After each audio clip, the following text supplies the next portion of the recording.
സുനിത വില്യംസിന് തിരിച്ചു സാധാരണ ജീവിതത്തിലേക്ക് മടങ്ങി വരാൻ കുറെ സമയമെടുക്കും. കാരണം 8 ദിവസത്തെ ബഹിരാകാശ യാത്രയ്ക്കായി പുറപ്പെട്ട് 9 മാസങ്ങൾക്ക് ശേഷം ഭൂമിയിലേക്ക് തിരിച്ചെത്തുന്ന സുനിത വില്യംസിന് നിരവധി ആരോഗ്യ പ്രശ്നങ്ങൾ നേരിടേണ്ടി വരുമെന്നാണ് റിപ്പോർട്ടുകൾ. ഭൂമിയിലെ ഗുരുത്വാകർഷണത്തിൽ നിന്നും ഗുരുത്വാകർഷണം ഇല്ലാത്ത ബഹിരാകാശത്തെത്തുമ്പോൾ വലിയ മാറ്റങ്ങൾക്കാണ് മനുഷ്യ ശരീരം വിധേയമാവുന്നത്. ഇവർ ഭൂമിയിലെത്തിയാൽ നേരിടുന്ന ഏറ്റവും പ്രധാനപ്പെട്ട പ്രശ്നം ബഹിരാകാശത്ത് വെച്ച് ദുർബലമായ ശരീരത്തിലെ മസിലുകൾ സാധാരണ രീതിയിലാവുന്നതിനെടുക്കുന്ന സമയമാണ്. ബഹിരാകാശത്ത് ഗുരുത്വാകർഷണം ഇല്ലാത്തതിനാൽ മസിൽ അട്രോഫി എന്നറിയപ്പെടുന്ന ഈ അവസ്ഥ വന്നു ചേരും. തിരിച്ചെത്തിയാൽ സാധാരണ രീതിയിൽ എഴുന്നേറ്റ് നിൽക്കാനോ നടക്കാനോ ഉൾപ്പെടെ തുടക്കത്തിൽ ചെറിയ കാര്യങ്ങൾ പോലും ചെയ്യാൻ ഇവർക്ക് കഴിയില്ല. എല്ലുകൾക്കും ബലക്ഷയം സംഭവിക്കുകയും ചെയ്യുന്നതോടെ എല്ലുകൾ പെട്ടെന്ന് പൊട്ടിപ്പോവാൻ സാധ്യതയുള്ളതിനാൽ ഭൂമിയിലെത്തുമ്പോൾ ഓരോ നീക്കങ്ങളും സൂക്ഷിച്ചു വേണം ചെയ്യാൻ.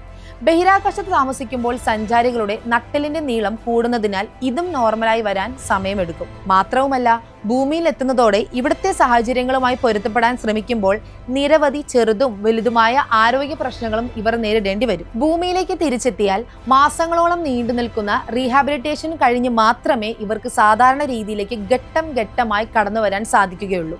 ഈ വെല്ലുവിളികൾ എല്ലാം അതിജീവിച്ച സുനിത വില്യംസിനും സഹയാത്രികനും ഭൂമിയിൽ തിരിച്ചെത്താനും സാധാരണ ജീവിതത്തിലേക്ക് എത്രയും പെട്ടെന്ന് മടങ്ങി വരാനും സാധിക്കട്ടെ എന്ന് ആഗ്രഹിക്കാം നമുക്ക്.